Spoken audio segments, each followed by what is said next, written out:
When the likes of British royal dynasties are thought of, many school curriculums teach them, we know quite a lot about the Tudors with Henry VIII, or the Normans with William I and Ballad of Hastings, or perhaps, the modern Windsors with, Queen Elizabeth II, foundation of the Commonwealth, King Charles III. However, I think there's always one dynasty in my mind that is often left out, and really never has served its justice. That is the Plantagenet dynasty, started in 1154 with Henry II, all the way up 485 with the fall of Richard III, Battle of Bosworth. I'll be taking you on an 8-part series over 331 years of history, looking at Henry II, Richard I, John, Henry III, Edward I, Edward II, Edward III, Richard II, Henry IV, Henry V, Henry VI, Edward IV, Edward V, Richard III. 14 monarchs to go through, from civil war and chaos to another civil war, battles, a 100-year war, and lots of internal affairs, so to say the same. This is the Plantagenet dynasty. England's root as a global power was cemented by these people. An Angevin empire, a kingdom, and warfare, to the collapse nearly of defeat. This is the Plantagenets, a warrior dynasty. Please enjoy the series.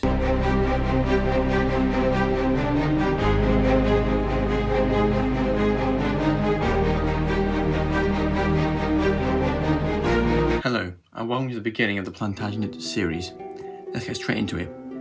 The year is 1154. The Norman dynasty, the one that actually, found England in the first place and pulled out the times of troubles and disunification, had ended. Stephen died and had no heir. However, Henry II, quickly on opportunity, when being related to him,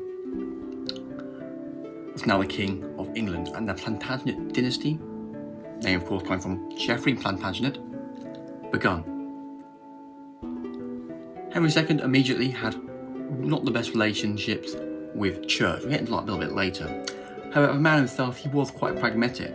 He thought, well, he realised his position was slightly chaotic, being 1154, and of course they had the time of troubles under, not the time of troubles in Russia, or the troubles in Ireland in the 20th century, the internal war, civil war if you like, between Matilda and Stephen.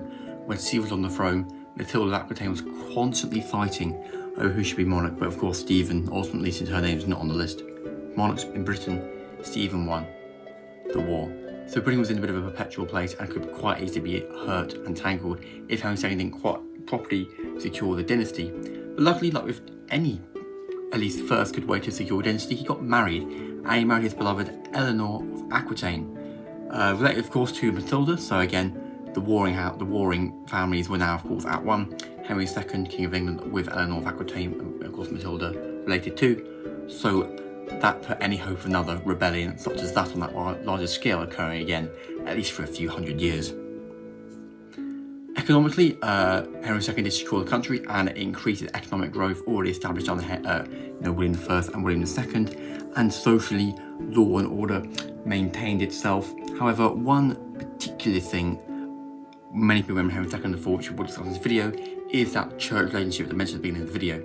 Now, in terms of the church, Henry II had a bit of a fractious relationship because although under Adrian IV, who was the only English pope ever, did allow him to conquer Ireland and install his son King John as sort of like a de jure king there, of course, who would later become King John, or Bad King John 1216. The thing that makes him have a poor relationship with many other Catholics at the time was the fact that he famously said, "Won't someone rid me of this meddlesome priest?" And sure enough, Thomas Becket, many points he said he was the only man that loved him, truly died. He didn't get along well with him, but to see that happen, Henry II was quite hurt. He didn't like seeing Thomas Becket about killed. When he said, "Won't someone rid me of this meddlesome priest?" I think he was speaking more metaphorically. Many historians have come to that conclusion. Furthermore, in terms of church relations, this is a bit of a backhanded one actually, because although the famous 1164 Constitutes of Clarendon stated that all clergymen and anyone in England had to go through both church and king's courts, although on one hand that means the king has more authority, on the other hand it does, of course, more over the church. The idea about the king in England being more important than the pope and the church already been the foundations of that work.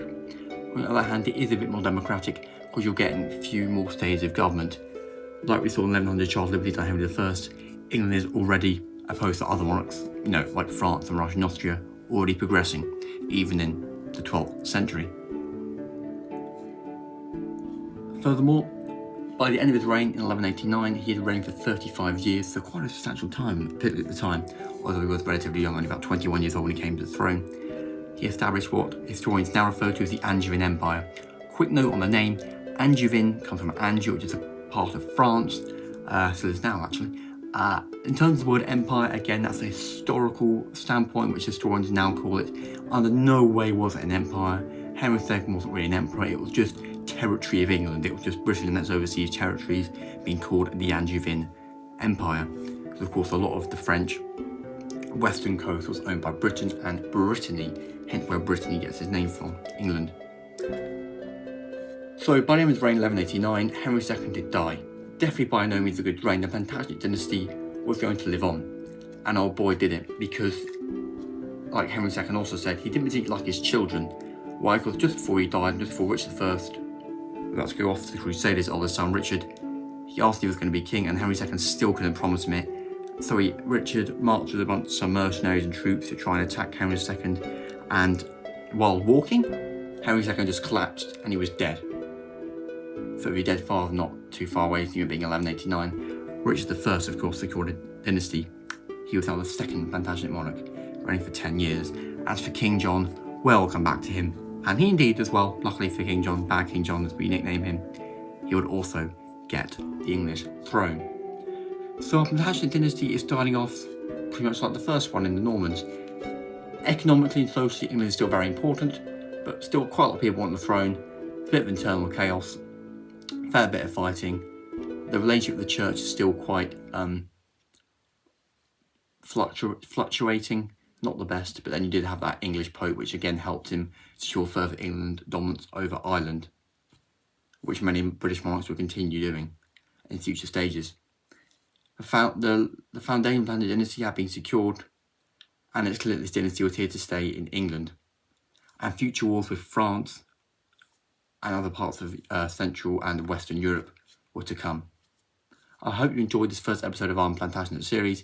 If you did, please subscribe and like so you don't miss out on the next episode. See you next time.